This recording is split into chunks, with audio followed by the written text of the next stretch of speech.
Hi, this is Charles with an introduction to Blue Max by Libre Games. This is a re-implementation of the GDW edition, which was kind of old looking, I thought. I mean, I played the game before and I liked it, but the new edition is really nice. It's got a European style map on one side on a mounted board and a sea map on the other.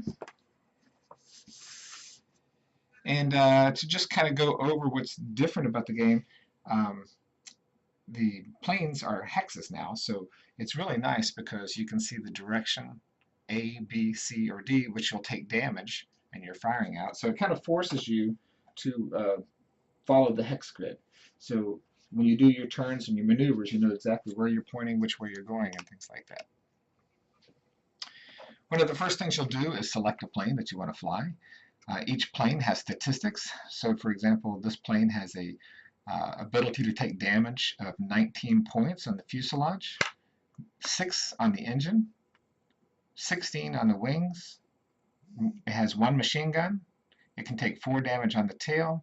It has a maximum altitude of 4, 45 fuel tokens, and a stability rating of B. So we won't be using altitude or fuel for the example here, but I just kind of want to go over gameplay and how the game works.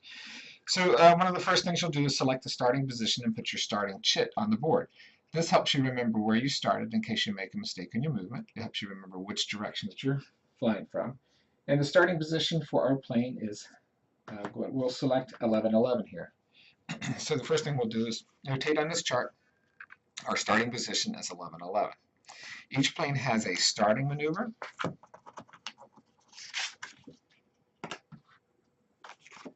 which is the triangle right here, and this is the maneuver that we have to do our very first turn. So we select 3S3 is our starting maneuver, which is required for the first turn, and the 3 is the maneuver number. The S means straight, L means left, and R means right, and the 3 is the speed, so we're currently going at a speed of 3. You can only go up or down one speed at a time, and you can only climb or dive one level at a time.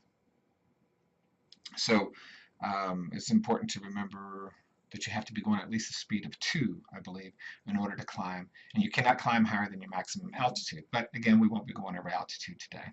So these are the different maneuvers you can perform at speed 3. If you wish to drop down a level, you can go to speed 2 maneuvers.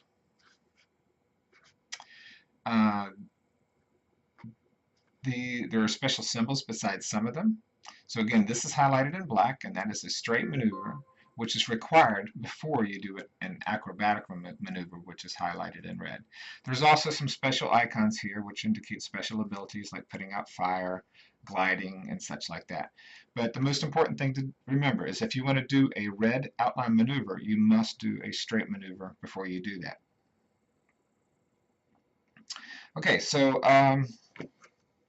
now we've got our starting planes on the board. I'm going to put the red baron out here, just randomly. And we put our player aids in place to protect other players from seeing our stuff. So one thing that's nice about this, it has a player aid, which explains how firing works, damage, special effects, and the turn sequence. So you always have that available for each player. They can look at their own icons without having to ask somebody, what does this mean? When they see that damage, they are able to keep it secret from other players.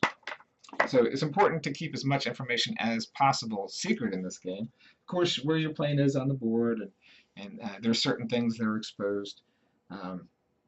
You won't be able to hide, but your maneuvering is where you really want to, keep it hidden. Now, one problem that can happen in the game is if tailing happens. So if you are in somebody's rear arc, and they're directly in front of you, something can happen called tailing. And what happens is, if they're tailing, that player has to expose which direction he's going using cards, and he'll basically present this to you and say, the next turn I'm going this way. And that gives that player an advantage to keep tailing you, but it doesn't give him all the information that you need. You can do special tricks. You can go straight and do a maneuver, perform an Immelman, which is basically flipping around backwards, and get him off your tail. All right, so back to our starting positions here. So you'll write down your first maneuver of the game, and we already did the introductory maneuver here, so we are out here. And then we'll perform our next maneuver. So we'll put our blinds back up so the other players can't see. And now we'll select a 16 L3. So we'll put our starting chips back out here. Following the sequence of play, tailing, nobody's tailing right now. Planning, we've planned our next move and we're ready. Reveal and perform the chosen maneuver. So we're revealing 16 L3. All right, so now we perform the maneuver. We look at the chart here and basically do exactly what it says here. So we're going 1, 2. Okay, movement is done. Fuel depletion, if there is any. Discard any fuel tokens, and then we're going to do combat. So we have to fire at a legitimate target and special effects. So how does firing work in this game? I'm going to skip ahead a little bit and put this plane here and say we're facing this way. So the front of our plane has to be pointing that direction. Combat works like such. If you're firing here to here, you start with 3 dice. Here to here is 2 dice, and here to here is 1 dice.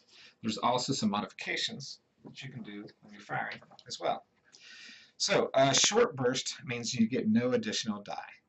Now, if there's no ammo depletion rules in the game, you won't worry about a short burst. I would automatically go for the medium burst because I can't see any difference in not doing it if you're not losing any more ammo. If you do a long burst, you get 2 additional die instead of 1, and if you do a long burst, you risk doing a jam.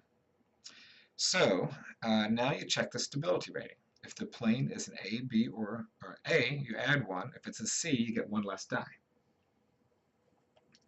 So let's pretend like we're this far away and we're shooting with 1 die. So we're going to do a medium burst. So right now we get 1 die. And then we're going to do a medium burst, which gives us 2 die. Our stability rating is a B. We don't get any additional die. If the target plane is stalled, we get 1 additional die.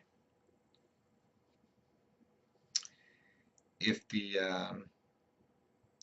target is the same target as the last round, we get 1 additional die. If there's a difference in altitude of 1, or if the plane is lower, you get 1 additional die. 1 less die if the firing plane performed a maneuver at a speed of 3 or 4. So we're at speed 3, we lose a die. And 1 less die if the firing player has a single machine gun. So we have a single machine gun and we do not have a shot. So we know if we move up to here, we get 1 additional die. So let's take a shot, pretend like we were there. This is a miss. This is a blue hit, and this is a red hit. We're rolling a die.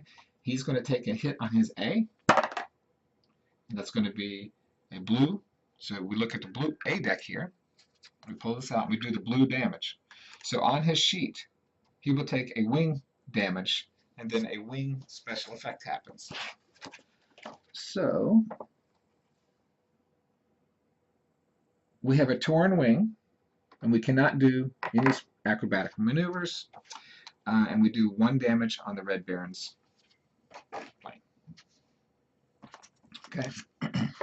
So now the Red Baron's going to fire back at us, basically following the same procedures, and I'm sure he's going to get 1 die as well, unless his rating is, what is his rating? He's a stability of A, so he gets 1 additional die. So against us, there was a miss, and then a 2. I'm sorry, not a 2, but a blue. So A damage on us, and since it was blue, we take the blue side of the card, and we apply 3 hits on our wing, and we just cross out 3 sections here.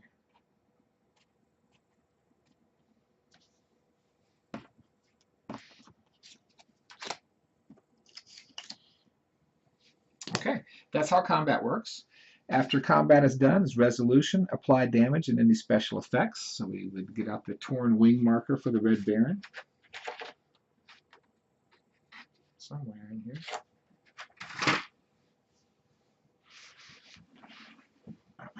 let's see, torn wing marker. And resolution, then we go to recovery. Unjam machine guns or regain control of a spinning plane. So we don't have any of that. Again, jamming can happen through damage on a card, or if you do a long burst and you do a check for that. And I believe basically roll a die, and if you roll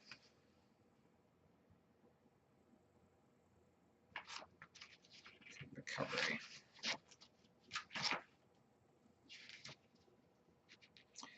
So if a player fired a long burst during phase 5, he must check to see if his machine guns jam. He rolls a die, and if the result is 5 or higher, his machine guns have jammed. If a plane has taken a fire token, it draws 1 damage card from the B deck and applies the blue effect. The player with the suffering the fire effect rolls a die. If he rolls a 5 or higher, remove the fire token. If a plane performed a maneuver marked with a smoke marker, remove the token if he rolls a result of 4 or higher. If a player has smoke, a player with suffering a smoke effect rolls a die. If he rolls a 6, remove the smoke token. If the result is a 1, flip it to the other side and transform it into a fire. So if you take damage, I think we covered this, but if we attack from the B direction, we would take damage from the B deck. If we attack from this direction, we would take damage from the C deck, and if we attack from this direction, from the D deck. And each damage deck is designed to be geared towards the direction. So D damage is more towards the tail, C and B are more towards wings and fuselage, and A is more designed towards the engine. So essentially, this is the position that you want to be in when you're playing the game. The recovery we went over, and then accidents. There's accidents in the game and special effects, things like that. There's lots of different types of scenarios you can do. You can do photo reconnaissance, where your job is to go in and fly over a particular hex and make it back to the edge of the board. The other player's job is to defend, but mostly everybody does dogfighting. You can make up your own scenarios. But it plays up to 6 players. It plays really well. It's really easy to understand. It's nice because you understand where your damage is coming here.